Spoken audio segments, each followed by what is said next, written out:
आमंत्रित करना चाहूंगी Priyadarshini Singh, vice president Haryana youth wing आम आदमी पार्टी।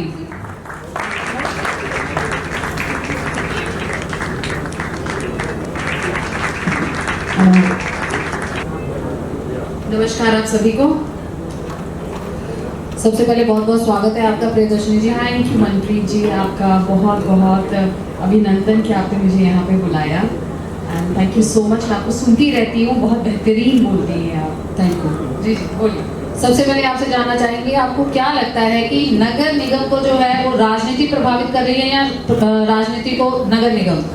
देखिए, राजनीति को पहली बात मेरा अपना, क्योंकि मैं राजनीति में हूँ, पॉलिटिक्स में हूँ, राजनीति के परिवार से भी आ रही हूँ और मुझे ऐसा लगता है कि राजनीति गंदी नहीं है, लेकिन जो वहाँ पे जिस किस्म के लोग आते हैं जी, या जिस सोच को लेके आते हैं, अगर राजनीति को हम व्यवसाय बना लेंगे तो गलत है। अगर नगर निगम हमें अगर पब्लिक सर्विस के लिए चुना गया है, हमें पब्लिक सेवा के लिए चुना गया है। मैं यहाँ पे कुछ पूर्व पार्षदों की बात सुन रही थी, हमारे पूर्व डिप्टी मेयर की भी बात सुन रही थी जी। तो अगर इस किस्म के कामों के लिए हमें चुना गया है तो हमारी जवाबदेही खुद से भी बनती है, उससे पहले उस जनता से बनती है जिस जनता ने हमें चुना है। और दुर्भाग्यवश ये बात मुझे बड़ी ही हास्यास्पद भी लगती है कि जब भी इनसे कोई भी सवाल पूछे तो ये बचते हुए नजर आते हैं, भागते हुए नजर आते हैं, किसी भी सवाल का जवाब नहीं है, क्योंकि काम तो कुछ किया ही नहीं है जी। आज गुरुग्राम की आप स्थिति देख लीजिए, गुरुग्राम में रहिए, मैं यहाँ पे गुरुग्राम के सबसे पॉश कॉलोनी में रहती हूँ एंड आप यकीन करिए कि आप जैसे ही वहां से निकलेंगे तो आपको कूड़े का अंबार दिखाई देगा जी। क्या हमने यही सपना देखा था एक गुरुग्राम का? जब मुझे याद है, जब आज से बहुत साल पहले जब मैं गुरुग्राम में बहू बन के आई थी जी, तो ये बोला गया था, अरे वाह यार तुम्हारे तो बहुत मजे हो गए, तुम तो ऐसी जगह जा रही हो कि मिलेनियम सिटी जी। आज उसी मिलेनियम सिटी की हालत देखिए, खड्डे देखिए, अगर नई गाड़ी कोई खरीद ले तो उस गाड़ी में खड्डे बढ़ जाएंगे और आप वहां पे चल नहीं पाएंगे। इसका मतलब कि हर शाख पे उल्लू बैठा है, अंजामे गुलिस्ता क्या होगा। तो आप सोच सकते हैं कि गली गली यहाँ पे दुखी है। यहाँ पे हम बाकी कॉलोनियों की नहीं बात करें, मैं यहाँ पे पॉश कॉलोनीज की भी बात कर रही हूँ। शीतला माता कॉलोनी, न्यू रेलवे कॉलोनी, ये सब तो बात की बातें हैं, ये सब तो बात की बातें छोड़ दीजिए। इनको तो कभी डेवलपमेंट के बारे में सोचते ही नहीं है ये निगम पार्षद, क्योंकि इनको ये लगता है कि ये शोषित हैं और इनको शोषित ही रखा जाए, क्योंकि अगर इनको विकसित कर देंगे तो इनको सलामी कौन देगा। इनकी दिक्कत ये है, इनको सलाम करने वाले चाहिए, इनको नेता नहीं चाहिए, इनको ये नहीं चाहिए जो इनसे सवाल पूछे, इनको ऐसे लोग चाहिए जो शोषित रहेंगे, तभी इनको जयराम जी की वोट। नगर निगम में जो समस्याएं हैं उसके ऊपर क्या कहना चाहेंगे? मूलभूत सुविधाओं की अगर हम बात करते हैं, ऐसा कुछ भी जो है गुरुग्राम की जनता कहती है कि हमें नहीं दिया जा रहा है और बहुत परेशान है। एक तरफ जो सत्ता पक्ष या फिर विपक्ष की बात करें वो अपनी अपनी बात रख रही है। अच्छा, मैं ना अभी हाल फिलहाल में जब आप बात कर रही थी तो मैं अभी एक रिपोर्ट पढ़ रही थी 2020 में, जब इन्होंने बोला कि जब हमारे मेयर साहब यशपाल जी बोल रहे थे और उन्होंने बोला कि भाई कोई भी हमारे ऊपर इंक्वायरी नहीं हुई है, आप करवाइए इंक्वायरी हमारे ऊपर। तो मैंने कहा यार ये तो बड़े कॉन्फिडेंस के साथ बोल रहे, तो भाई इसमें तो तर्क बनता है, ठीक है। अच्छा, मैं हूँ अपने प्रदेश की प्रवक्ता भी, तो ऐसा नहीं है मैं डॉक्यूमेंटेशन पे बात करती हूँ, मैं ऐसे हवा में बात नहीं करती। और आप भी देखिए, पढ़े लिखे हम लोग यहाँ पे सब जागरूक लोग हैं, सबके पास गूगल है, खोल के देख लीजिए कि 14 करोड़ का 2020 में एमसीजी में विजिलेंस ने छापा मारा था और पकड़ा था,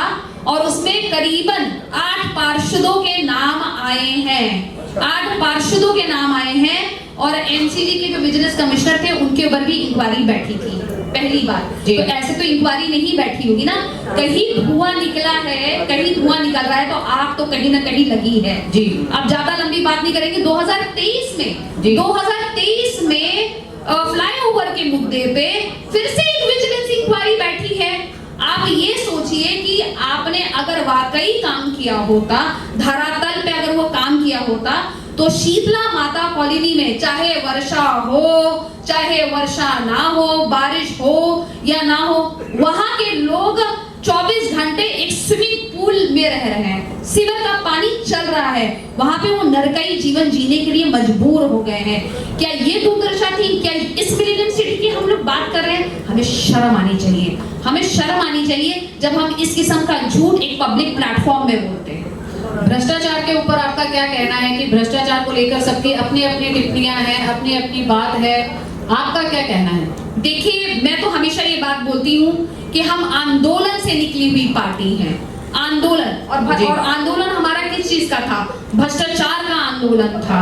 अरविंद केजरीवाल जो कि एक IAS ऑफिसर थे, आप ये सोचिए यहाँ पे लोगों की क्लर्क की नौकरी लग जाती है तो वो ही नहीं छोड़ते, सरकारी नौकरी अगर क्लर्क की भी लग जाती है तो वो भी नौकरी कोई नहीं छोड़ता। यहाँ पे एक ब्यूरोक्रेट थे, उन्होंने नौकरी छोड़ी, झोपड़ी में रहे और उसके बाद उन्होंने एक क्रांति की। तो हम तो भ्रष्टाचार के खिलाफ हैं, हमारा तो एक ही नारा है, कट्टर ईमानदारी, कट्टर ईमानदारी।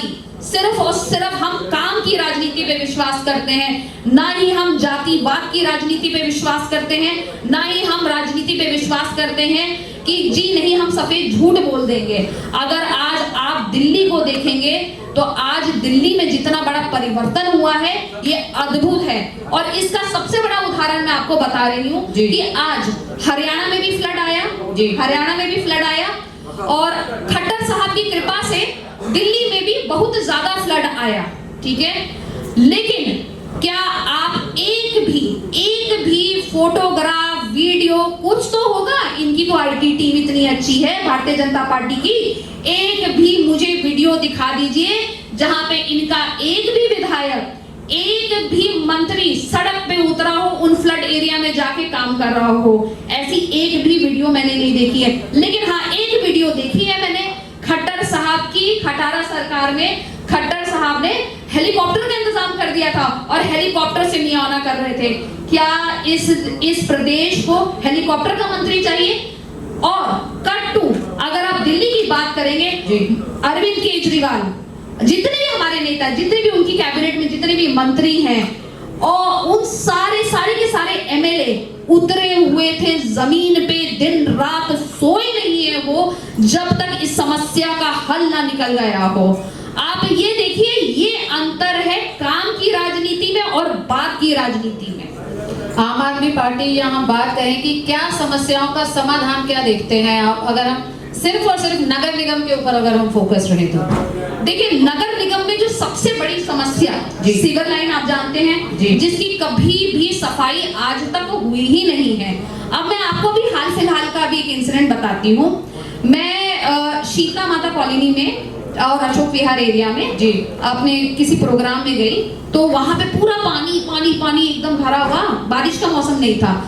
तो मैंने पूछा कि आप पार्षद को क्यों नहीं बोलती हैं आप अपने, कि जिसको कहते हैं ये यहाँ से काम करवाएं? तो बोलते हैं मैडम पार्षद तो काम करा रहे, बोल रहे जी हमारा तो सारा फंड देखो खत्म हो गया है, तुम सब कुछ ना कुछ दो अपनी तरफ से, तो उसके बाद मैं आप लोगों का काम करवा दूंगा। अब एक गरीब दुखिया आदमी, ठीक है, जगह आप उससे ये उम्मीद रख रहे हैं कि एक जो आपको फंड मिला है, आपने उस फंड का ब्यूरो दीजिए, वो फंड कहाँ गया, वो पैसा कहाँ गया, उसका इनके पास कोई जवाब नहीं है। गोल मोल बता देंगे, कागजी दिखा देंगे और बोलेंगे जी यहाँ खर्च हो गया, वहां खर्च हो गया। जमीनी हकीकत पे नीलपट्टा सन्नाटा है, ये पहली बात। और उसके बाद अतिशयोक्ति देखिए कि आप जनता के पास जा रहे हो, जनता से पैसा ले रहे हैं, तो फिर आपको सरकार में चुना किस लिए? तो मतलब, और हमारे पता हिंदुस्तान की जनता जो है ना, खासकर हरियाणा की जनता भोली जनता है, हम भोले लोग हैं, हम इमोशनल लोग हैं। ये लोग समझते नहीं है कि सरकार को एक फंड मिलता है, एक बुनियादी फंड मिलता है, और उसका यूटिलाइजेशन करना उस पार्षद की जिम्मेदारी होती है। पार्षद फंड तुमने यूटिलाइज नहीं किया, तुम लोगों से चंदा कहाँ मांग रहे हो कि रोड सर्किट बनवाओगे? तो आप बताइए क्या ये मजाक है या नहीं है जनता के साथ? बहुत बहुत धन्यवाद प्रियदर्शनी जी हमारे साथ बात करने के लिए। Thank you.